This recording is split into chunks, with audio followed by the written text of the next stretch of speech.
আজকে ভিডিওটা খাওয়ার টেবিল থেকে শুরু করলাম, সকালের জল খাবার থেকে।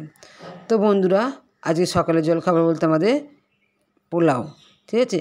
তো এত সকালে কিন্তু পোলাও তো আমি ঘরে তৈরি করিনি, যেহেতু গতকাল হচ্ছে মনসা পুজো গেছে।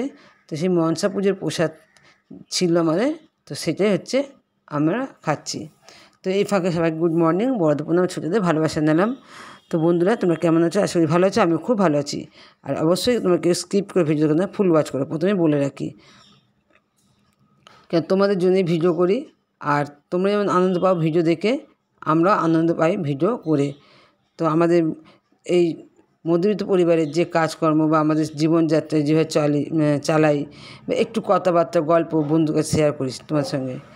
তো বন্ধুরা, আজ 3 দিন হয়ে গেল আমার ঘরে কিন্তু রান্না হয়নি। তো চলো, আজকে হচ্ছে 4র্থ দিন। তো মানে গ্যাসটা আসলে কী জানো তো, আমি 1 সপ্তাহ আগে গ্যাসটা বুকিং করেছিলাম। প্রত্যেকবারই এরকম করি, 1 সপ্তাহ বা 3-4 দিন আগে বুকিং করি। তো এবারে 1 সপ্তাহ আগে বুকিং করেছি, তারপরে কিন্তু গ্যাস আসেনি। তো 11 তারিখে গ্যাস বুকিং করেছিলাম। তো এত দেরি করে কখন গ্যাস দেয় না, 2-3 দিনের মধ্যেই গ্যাস চলে আসে, বা কখনো 1 দিন পরে চলে আসে। কিন্তু এবারে এত দেরি হবে বুঝতে পারিনি আমি।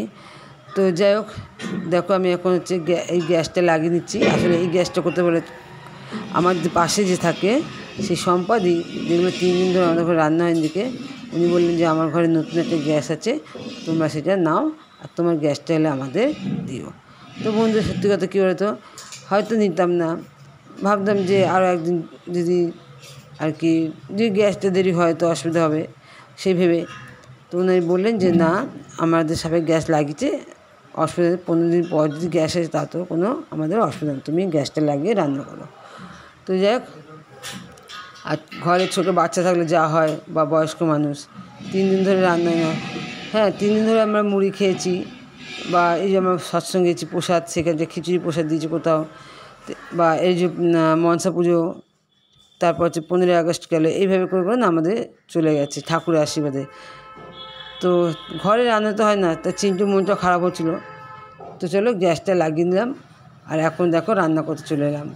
ভাত এদিকে বসিয়ে দিয়েছি, আর এই একটা তেলাপিয়াকে 2 পিস করে নিয়েছি। এই মাছটা 15 তারিখে মাছ, তো পাশের বাড়ির সম্পাদির ফ্রিজে আমি রেখে দিয়েছিলাম। তো ওই মানে গ্যাসটা দিতে আমি আবার ভাবলাম তাহলে ওই মাছটা রেখে আর কী করবো, তো চলো মাছের তরকারি আর ভাত করে দিই, এইটাই আর কি প্ল্যান করেছি। তো চলো, তোমার সঙ্গে শেয়ার করছি আমি মাছের তরকারি বলে এই যে যা যা সবজি মানে মশলাগুলো দিয়েছি তোমার সঙ্গে সেগুলোই শেয়ার করছি। তো বন্ধুরা, এদিকে দেখো আমি ভাতটা করে নিয়েছি, ভাতটা হচ্ছে উবুর করে দিয়েছি, আর কত বাসন পড়ে আছে দেখছো সিঙ্কের মধ্যে। এই দেখো, তোমার সঙ্গে একটু শেয়ার করে দিলাম। আর এদিকে দেখো সবজি কেটেছি, মানে মশলা বেটেছি, তো পুরোপুরি অগোছালো হয়ে পড়ে আছে, তোমরা দেখতে পাচ্ছ। তো চলো আমি রান্নাটা করে নিই, রান্না করে নিয়ে এগুলো আবার ওই রান্নার ফাঁকে ফাঁকে আমাকে পরিষ্কার করতে হবে। তো বন্ধুরা, যারা এখনও লাইক দিয়ে দেখা শুরু করোনি, অবশ্যই তোমরা লাইক দিয়ে দেখা শুরু করো, ফুল ওয়াচ করো, আশা করি ভালো লাগবে। ভালো লাগলে অবশ্যই লাইক, শেয়ার, কমেন্ট করে সাবস্ক্রাইব করে দিও, আর আমার পাশে থেকে যেও, আমিও তোমাদের পাশে আছি, কথা দিলাম। তো বন্ধুরা, চলো রান্না করতে তোমার সঙ্গে একটা কথা শেয়ার করি। কথা একটা আছে না, নিজে একা ভালো থাকলে কিন্তু সেই ভালো থাকাটা ঠিক না, সবাইকে নিয়ে ভালো থাকাটাই আমাদের জীবন এবং ধর্ম। দেখো, আমাদের ঘরে রান্না বান্না হচ্ছে না, অথচ আমার পাশের বাড়ির মানুষ কিন্তু আমার খোঁজ খবর রাখছে, এবং তাদের একটা মনে কষ্ট লাগলো যে 3 দিন ধরে আমার ঘরে রান্না হচ্ছে না। তো তারা দেখো তাদের বিবেকের খাতিরে কিন্তু গ্যাসটা আমাকে দিল। তো এরকম মনোভাব কিন্তু আমাদের প্রত্যেকের হওয়া উচিত। আর আমাদের ফ্ল্যাটের লোকেরা না, মানে আমরা কী বলতো, একে অপরের মানে পরিবারের মতো, আমরা কিন্তু কেউ আলাদা না। আমরা ভাবি কি আমরা সবাই একে অপরের মানে বিপদে আপদে সবসময় সবাই খোঁজ খবর আমরা নিই। তো এটাই সবচেয়ে ভালো লাগে, যে এই মিলটা থাকা দরকার। আমরা যদি এই মনোভাব করি না, যে পরের দুঃখটা আমার দুঃখ, পরের কষ্টটা আমার কষ্ট, তাহলে কিন্তু আমার মনে হয় সমাজে আমরা সবাই শান্তিতে এবং ভালোভাবে বাঁচতে পারবো। হিংসিটা কিন্তু হবে না, কেন একা একা কিন্তু বাঁচে না। জীবনে বাঁচতে গেলে কিন্তু তোমাকে প্রতিবেশীর সাহায্য নিতে হবে, এবং প্রতিবেশীর পাশে থাকতে হবে, তবে তোমার পাশে প্রতিবেশী কিন্তু থাকবে। অর্থাৎ একের পাশে তুমি থাকলে আরেকজন তোমার পাশে থাকবে। তো চলো, দুপুরে খাওয়া দাওয়া করে চলে এলাম মন্দিরে সৎসঙ্গে।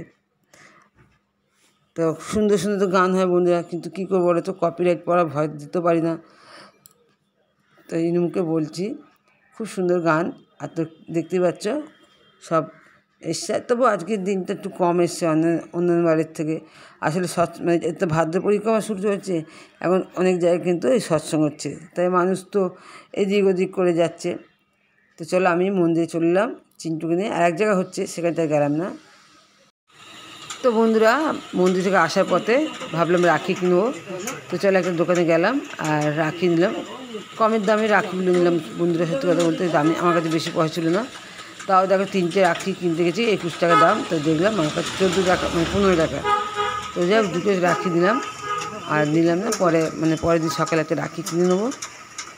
আর এই কিন্তু ভালোই বৃষ্টি হচ্ছে, যার ফলে মাথায় আমি কাপড়টা দিয়ে যাচ্ছে। চিন্টু বললাম একটু ভিডিওটা করে দিই। এখন যেহেতু আমাদের ভিডিও নেই কাজ, মোবাইলের কাজ, তাই একটু যেখানে পারি আর কি ফাঁক ফুঁক দেখলেই ভিডিও করে নিই।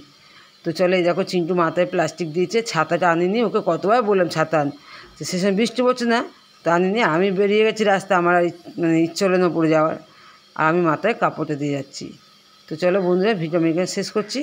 সবাই ভালো থেকো, সুস্থ থেকো, আর আমার পাশে থাকো, আমি তোমাদের পাশে আছি। তো চলো, গুড নাইট। ভালো জোরেই কিন্তু বৃষ্টি পড়ছে, আমরা তো পুরো মোটামুটি ভিজেই গেছি। দেখো অন্য কোনো ভিডিওতে।